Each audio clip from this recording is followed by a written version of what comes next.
quero falar da minha alegria de poder ouvir de novo o coral da igreja, pela falta que faz. E a gente sabe que depois da cantata de Natal, o coral entra em recesso, em férias. Só que as férias são longas demais, né? De dezembro a março. Né? Quem sabe para ano que vem não fica só um mês de férias, como todo mundo, né? Mas sejam bem-vindos, que Deus abençoe o ministério do coral, que leva tão a sério o que faz, edifica tanto a igreja, não é? E a mensagem que o coral sempre entrega é uma mensagem da salvação, não é?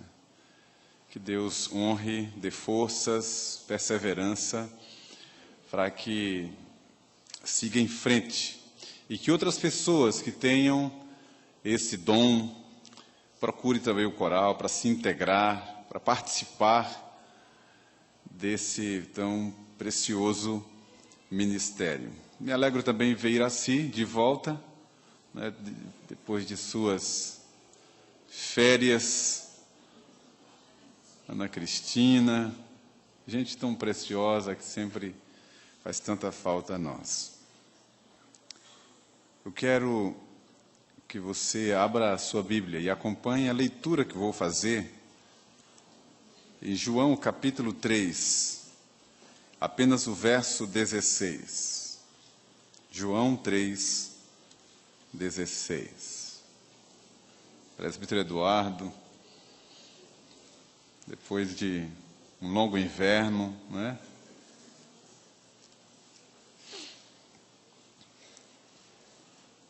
João 3,16. Vamos ler juntos. Porque Deus amou ao mundo de tal maneira que deu o seu Filho unigênito, para que todo aquele que nele crê não pereça, mas tenha a vida eterna. João 3,16. Você pode repetir sem colar? Porque Deus amou ao mundo de tal maneira que deu o seu Filho unigênito, para que todo aquele que nele crê não pereça, mas tenha a vida eterna. João 3,16. Sabe por que repetir o endereço?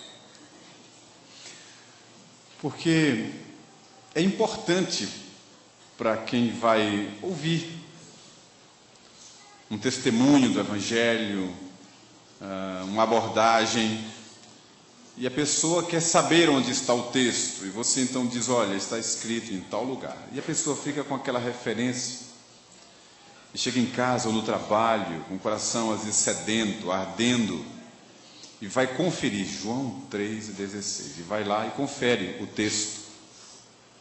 É muito importante, inclusive, para nós, que às vezes, vou dar um exemplo prático, você pode encontrar versões da Bíblia usadas por outras confissões, onde os textos estão alterados. O livro dos Salmos, por exemplo, não bate o texto, às vezes é um salmo adiantado ou atrasado, e você tendo para si a referência, o endereço, você pode achá-lo em qualquer Bíblia.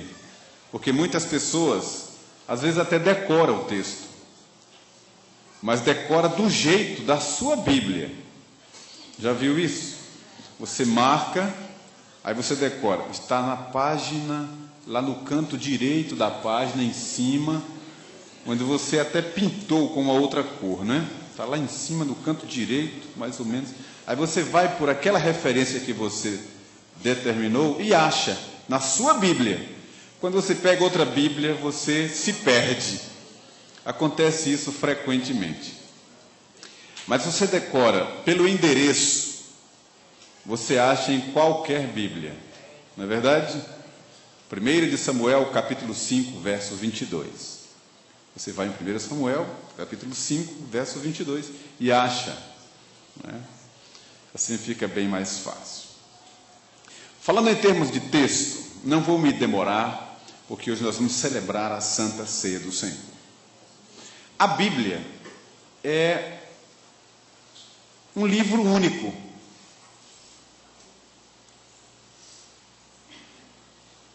A única regra de fé e de prática.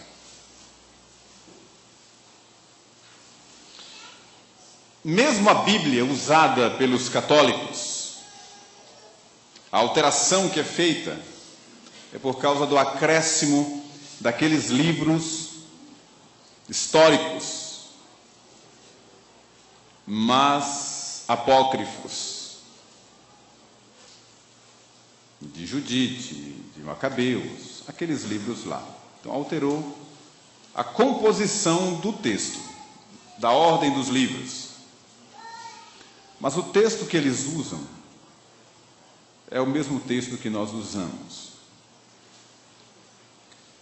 E eu já usei muitas vezes, até como estratégia, para conversar com alguns deles, usar a Bíblia que eles usam. O texto que está na mão deles, na casa deles. E pegar aquela Bíblia com a versão do Padre Figueiredo, que é a mesma versão da Vulgata Latina, que foi usada também por João Ferreira de Almeida para traduzir a que nós temos, e usar o texto que eles usam. E eu me lembro, vou falar aqui para ilustrar, mas também para testemunhar, o impacto que foi para uma pessoa que visitei, é quase parente nosso, de um apego descomunal à tradição católica e aquela cegueira que é Satanás quem põe na mente e nos olhos da pessoa. É a Bíblia quem diz que o inimigo cega o entendimento das pessoas para que não resplandeça a luz de Deus. E mesmo elas diante do texto, diante da verdade, ali não conseguem enxergar, porque não resplandeceu a luz de Deus. E eu peguei o texto, e ela estava com medo de conversar comigo, com medo de que, pela conversa, sabendo que eu sou um pastor e que conheço a Escritura, ela pudesse ser confrontada por alguma razão, e ficou sem querer conversar, e eu sorrindo, tranquilo, em paz. Disse, não, é só uma conversa, aí você fica à vontade para receber ou não, mas eu vou só conversar. E depois de um longo bate-papo, com a Bíblia que a pessoa usava, eu comecei a perguntar para ela, é uma senhora, e eu dizia assim, a senhora já viu tal texto? Já vi. Já viu mesmo? Abra aí em tal lugar e leia. E só como um exemplo para vocês aqui, eu pedi que ela abrisse no Evangelho de Lucas, a narrativa, por exemplo, da família de Jesus, em que fala que Jesus recebe no cenáculo onde ele estava reunido com os discípulos, e então chegam alguns dos seus discípulos e dizem, olha, sua mãe e seus irmãos estão aí do lado de fora querendo lhe falar. E aí Jesus disse, quem é minha mãe, quem são meus irmãos e minhas irmãs, senão todos aqueles que fazem a vontade de meu Pai. E a tradição da igreja, para se esquivar da ideia de que Maria teve outros filhos além de Jesus, ele diz, não, ali é porque eram não filhos de sangue, do ventre de Maria, eram filhos espirituais, eram os irmãos na fé. Por isso que Jesus disse que todo aquele que faz a vontade de Deus são seus irmãos e suas irmãs. Aí eles racionalizam assim, né? E aí eu abri o texto e fui mostrando em outras passagens, na Bíblia deles, a questão de quando o anjo aparece a Maria, e a palavra que é dita, logo em seguida, que José não a conheceu, enquanto ela não deu à luz ao seu filho primogênito. Aí eu perguntei para ela o que significava primogênito. primogênito. Ela teve que obrigatoriamente cair na real. Não foi o unigênito, foi o primogênito, foi o primeiro de tantos que vieram. E aí fui falando para ela que o plano de Deus, gerar filhos, nunca foi pecado, não é pecado. Ninguém entra ou incorre em pecado pelo fato de gerar. Muito pelo contrário. Quando Deus punia uma mulher, era com a esterilidade. E que a bênção que o salmista diz que uma mulher alcança é a de poder gerar. Eu conversei muito com ela na Bíblia dela. Então, decore os textos, mas decore também o endereço, para você, numa ocasião específica, poder citar e encontrar, seja em que Bíblia for. Isso vai dar autoridade e autonomia a você na explanação da Escritura. Outro aspecto é sobre como a Bíblia é apresentada. Temos vários formatos, e hoje várias Bíblias de estudo, várias. Você chega numa livraria evangélica e você encontra várias Bíblias com notas, seja de rodapé, seja à parte, mas você tem um conteúdo muito grande, muito extenso para estudar a Bíblia. Eu vi uma Bíblia dessa grossura, mais grossa do que o Aurélio, com notas tanto de rodapé, assim, dessa grossura, notas de rodapé, acompanhando todo o texto, quadros, não é quadro que dá o nome, como é que chama aqueles quadros que se abrem no próprio texto para anotações, com anotações, e no final da Bíblia, depois do Apocalipse, vários estudos já prontos, uma Bíblia muito extensa. Você vai encontrar muitas formatações, muitos formatos.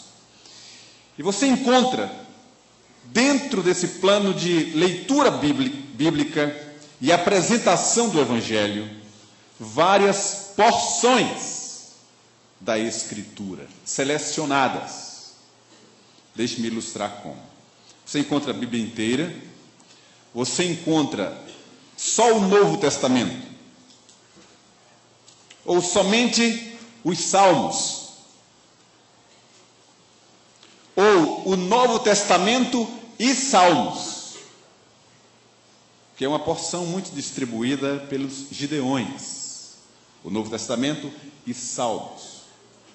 Porções como as bem-aventuranças. E aí vai restringindo, ficando mais específico.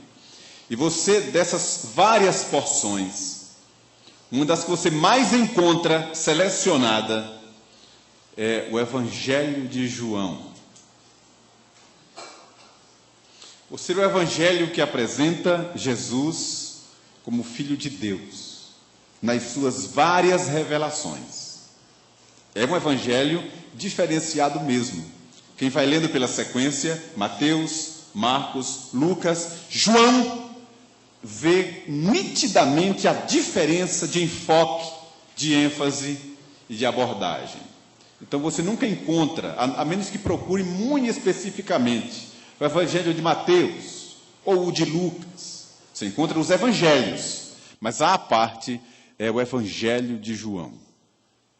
E dentre essas porções todas, se você quer algo muito específico e você procura algo a respeito do plano da salvação, em resumo, você encontra exatamente João 3, versículo 16.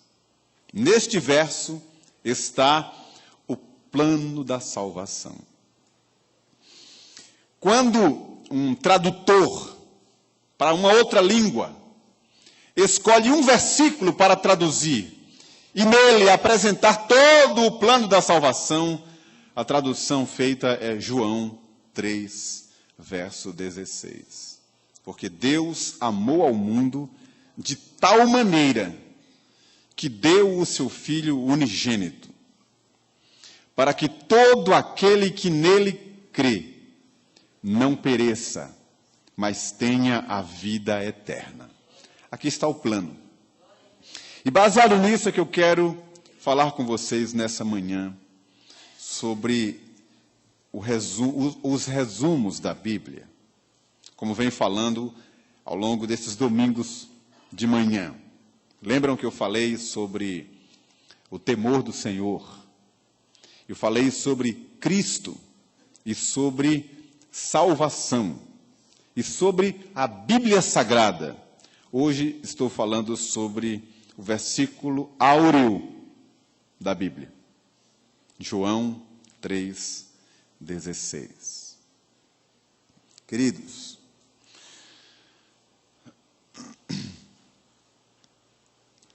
a Bíblia apresenta, logo no Gênesis, a criação de Deus e o paraíso. Logo em seguida, a queda. E depois da queda, toda a ação de Deus para recuperar o homem. Temos o paraíso, a queda e o plano de Deus para restaurar todas as coisas. A cidade de ouro, ou a Nova Jerusalém, descrita em Apocalipse 22, é uma restauração do Éden. Se você pegar o capítulo 2 de Gênesis e o capítulo 22 de Apocalipse, e ler os dois, colocá-los em comparação, você vai ver que é exatamente uma restauração daquele paraíso criado por Deus. Com semelhanças incríveis. Por exemplo, só para pincelar, você vai encontrar um rio que corria no Éden e o rio da vida que corre na cidade celestial. Você encontra a árvore do conhecimento do bem e do mal, no Gênesis. Você encontra a árvore da vida na cidade celestial. Você vai encontrando as similaridades. É uma restauração daquele jardim. Aí você tem, logo em seguida, a queda. E tudo foi danificado. E Deus aparece ao homem e sua mulher e fala com eles. E ali, em Gênesis, capítulo 3, versículo 15, está a prefiguração, a ideia inicial, a promessa da salvação em Cristo Jesus. Ali está dito que da semente da mulher nascerá aquele que esmagará a cabeça da serpente. E então começa a história da redenção. Aí vem as alianças, os pactos de Deus para com o homem. Com Noé, primeiro com Adão, depois com Noé, depois com Abraão, José, Moisés, Davi, homens com quem Deus fez alianças. E então vem o segundo Adão, que é Jesus. E nós temos assim todo esse percurso, desde o Gênesis até o Apocalipse, falando de uma coisa só, que é a salvação em Cristo Jesus. Então o texto diz que, porque Deus amou ao mundo de tal maneira que deu o seu Filho unigênito, para que todo aquele que nele crê não pereça, mas tenha a vida eterna. Todos os temas, todas as genealogias, todas as histórias, todo o conteúdo da Bíblia aponta para uma coisa só. Deus nos amou e veio nos buscar. Eu mostrei há uns 3 domingos 2 domingos antes do acampamento, que o resumo da Bíblia, ou o centro da Bíblia, é a cruz. É o divisor de águas. Antes da cruz, tudo apontava para ela. Os personagens, elementos, situações, objetos, tudo apontava para a cruz. Como disse o apóstolo, tudo era sombra das coisas que haveriam de vir. E aí eu cito só como exemplo para ilustrar, a arca de Noé foi de fato um grande barco, um grande navio construído para levar pessoas, animais, para uma nova era, um novo tempo, uma nova história. Mas era um símbolo. A porta da arca pela qual passaram aqueles que foram salvos da condenação, era um tipo de Cristo. Isaac foi um personagem real, filho de Abraão, mas ele era um tipo do sacrifício de Cristo na cruz. O tabernáculo era uma figura da igreja resgatada. A vara de Arão que floresceu era de fato um bordão, mas ela tipificava, apontava para a cruz e para a ressurreição. Tudo tinha o seu endereço, era a cruz. E então Jesus vem, que é o Filho unigênito que Deus deu, morre na cruz, ressuscita ao terceiro dia. E aí então vem a outra parte da história. A cruz é o divisor de águas. Toda a história bíblica se resume nisso. Outro aspecto que quero destacar.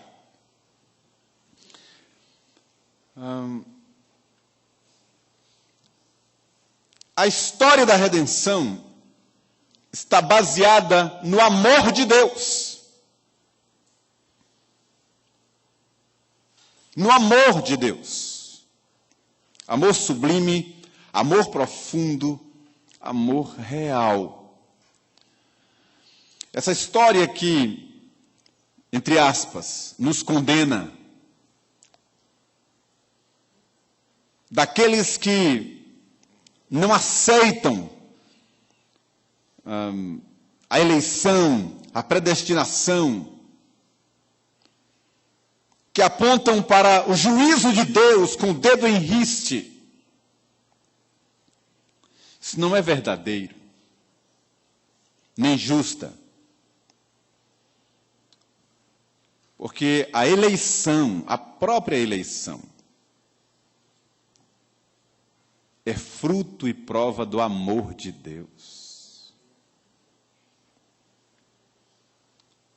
E é a Bíblia quem diz, em Efésios capítulo 1, que em amor Deus nos predestinou. Como entendemos isso? Não sabemos. Mas a teologia explica da sua maneira, que todos pecaram e estavam destituídos da glória de Deus. Mas Deus, sendo rico em misericórdia, e por causa do grande amor com que nos amou, nos resgatou em Cristo Jesus. O homem natural não entende. A razão não explica. O sentimento humano não justifica. Mas essa é a verdade. Não sabemos quantos habitarão o inferno. Não sabemos. Mas o inferno estará cheio de gente. E de demônios. Não compete a nós. Não é uma economia nossa. É uma economia de Deus. O que sabemos é que a salvação é um critério de Deus, movido pelo seu grande, invencível amor. E é um amor de tal maneira que ele tomou o seu próprio filho e nos deu para nos salvar. Então, é o terceiro aspecto que estou destacando do texto que eu li. a salvação está baseada no grande amor de Deus. Eu estava relendo essa semana. Sabe o que é que os mormons falam sobre o envio de Jesus para nos salvar? Primeiro, eles dizem que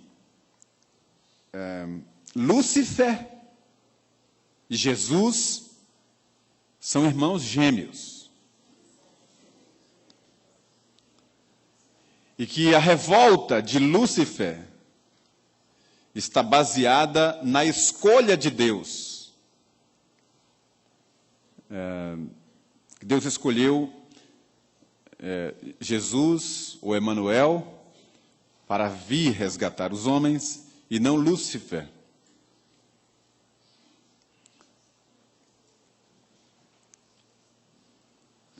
Que essa é a razão da revolta desse ser maligno. De onde eles tiraram essa ideia? Dos pensamentos de Joseph Smith, o seu profeta. Diz que Deus é ao mesmo tempo homem e mulher. E Jesus teve outras mulheres. São adeptos da poligamia e uma série de heresias que pregam. Mas que a salvação é como se fosse uma brincadeira de Deus. E que, na verdade, é uma oferta que compete ao homem acolher, abraçar, receber ou não. E não é isso. Deus é um Deus cheio de misericórdia e graça. E o seu coração cheio de compaixão, vendo o homem perdido, Deus decidiu, por amor, enviar o seu Filho para nos resgatar. Todas aquelas histórias do Novo Testamento, os encontros de Jesus, as falas de Jesus, as curas que ele operou, toda a história da redenção se baseia no grande amor de Deus. Porque nos amou, sendo nós ainda pecadores. Quarto aspecto. Seu Filho unigênito, para que todo aquele que nele crê não pereça, mas tenha a vida eterna. Quero destacar o crê, todo o que crê. Esse versículo, por ser o texto áureo da Bíblia, no tocante à salvação, é tomado, inclusive, por aqueles que defendem a salvação como sendo uma escolha humana. Os arminianos, doutrina de Armínios, dizem que fica claro que Deus é um Deus de amor, não há como duvidar. E pelo seu grande amor, ele enviou o seu Filho e fez essa, entre aspas, proposta ao homem, que é a salvação.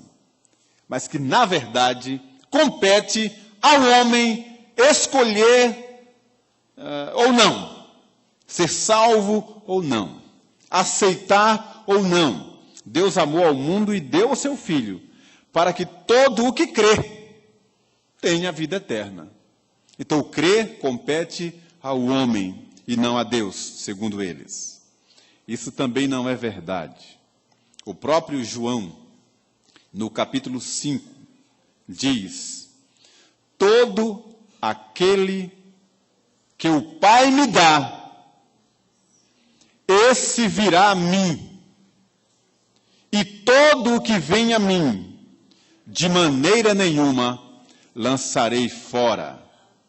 O apóstolo Paulo escreve aos Efésios e diz: pela graça sois salvos, mediante a fé.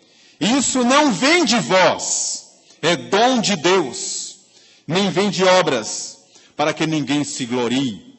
Logo, a fé salvadora não é um produto do homem, não é uma convicção humana, é uma ação de Deus. Crer em Jesus para a salvação é um toque regenerador do Espírito Santo, segundo o próprio evangelista João, que no capítulo 14 e capítulo 16 fala sobre a missão do Espírito Santo. E diz que quando ele, o Espírito Santo, vier, vos ensinará todas as coisas e vos fará guardar tudo o que tenho ensinado. E disse mais, quando ele vier, ele convencerá o mundo do pecado, da justiça e do juízo. Logo, é um convencimento do céu, e não uma racionalização do próprio homem. Quem crê em Jesus é porque Deus amou ao mundo e deu o seu Filho, e o Espírito Santo completou a obra. Finalmente, em quinto lugar, o texto diz, para que todo o que nele crê não pereça, mas tenha a vida eterna. A vida eterna está em Jesus somente. Deixa eu dizer para você uma coisa. Talvez você confunda vida eterna com eternidade. São coisas diferentes. Eclesiastes diz que Deus pôs a eternidade no coração do homem. Mas a vida eterna só está em Jesus. Então, todos passarão para a eternidade. Mas só aqueles que foram tocados pelo Cordeiro, salvos pela graça, é que na eternidade experimentarão a vida eterna. São coisas diferentes. O escritor da carta, João, na sua primeira carta, escrita às igrejas da dispersão, ele diz que quem tem o Filho tem a vida, quem não tem o Filho não tem a vida, aquele que está em Cristo está salvo, quem está fora de Cristo está perdido. Sabe o que é que tudo isso resume para mim? Que a vida eclesiástica, a vida religiosa, a experiência devocional, os nossos passos e decisões e agendas da nossa eclesiologia podem nos confundir a respeito da suma de todas as coisas. Muitos podem estar enganados pelo fato de frequentarem regularmente a igreja, ou de terem aprendido tantos hinos, tantos cânticos, ou de terem aprendido a fazer uma oração, ou de contribuírem para a igreja, ou de assumirem algum cargo, alguma função na igreja local, ou até mesmo de se disporem a fazer o trabalho, seja lá de evangelização, ou de missões, ou qualquer outra obra no campo missionário, evangélico, evangelístico, eclesiástico. Eu quero dizer para você que tudo que Jesus fez e disse não tem a ver com uma igreja local organizada, porque isso aqui é uma referência humana. Tem a ver com o plano da salvação. Você pode, por alguma circunstância, por alguma razão, nunca frequentar uma igreja. Por alguma razão, não ser arrolado à membresia de uma igreja. Por alguma razão, não ter uma Bíblia nas mãos. Por alguma razão, não aprender um único cântico ou jamais ter ouvido um coral cantar. Mas você tomar a decisão e ser tocado pela única coisa que lhe garante a vida eterna. Uma única coisa, que é o que importa. Que é receber Jesus como seu Senhor e Salvador. Nisso reside também a missão da igreja, seja do jovem, da criança ou do ancião. toda a missão da igreja, seus ministérios, departamentos, juntas, toda a ação da igreja, seja que ministério for, não é razão em si mesmo. A razão da igreja é anunciar o plano da salvação. Revelar aos homens que é somente através de Jesus que ele é salvo por causa do amor de Deus. E essa é a minha missão como pastor. É a sua missão como ovelha. É a missão da Igreja Presbiteriana da Bahia, a Igreja Presbiteriana do Brasil, da Igreja Evangélica. Tudo mais que acontecer é periférico, é acessório, porque não é a missão integral e precípua da igreja. Por essa razão, nesta manhã, eu trago a igreja de volta ao cerne, à essência da nossa missão. Qualquer texto que você escrever, seja uma poesia, uma crônica, um texto histórico, não pode ter um motivo de enaltecer o homem, ou enaltecer a igreja, ou qualquer outra coisa. Você pode usar como estratégia, contar uma história, mas o final dela tem que glorificar a Jesus. O final dela tem que apontar para a cruz e para a salvação. Nós não somos razão em nós mesmos. A razão da igreja existir, a razão dessa reunião hoje aqui, não pode ser apenas nos fazer bem. É anunciar o plano da salvação. O coral, reunido de volta, com canções tão lindas, não pode ter como motivo, como razão, ser elogiado pela harmonia, pela afinação das vozes. Está no chão. Tudo isso em nome de Jesus, porque não é propósito de Deus isso. A missão do coral é o plano da salvação. As reuniões do conselho da igreja não pode ser para administrar o rebanho apenas como se fosse uma empresa. Tem que ser para pensar o que fazer, o que decidir, para que a igreja se expanda, para que o evangelho cresça, para que a mensagem chegue mais além. Se não for isso, nós estamos errados. E qualquer outro movimento da igreja tem que ser para anunciar o plano da salvação. Que o Senhor nos abençoe e nos guarde, em nome de Jesus.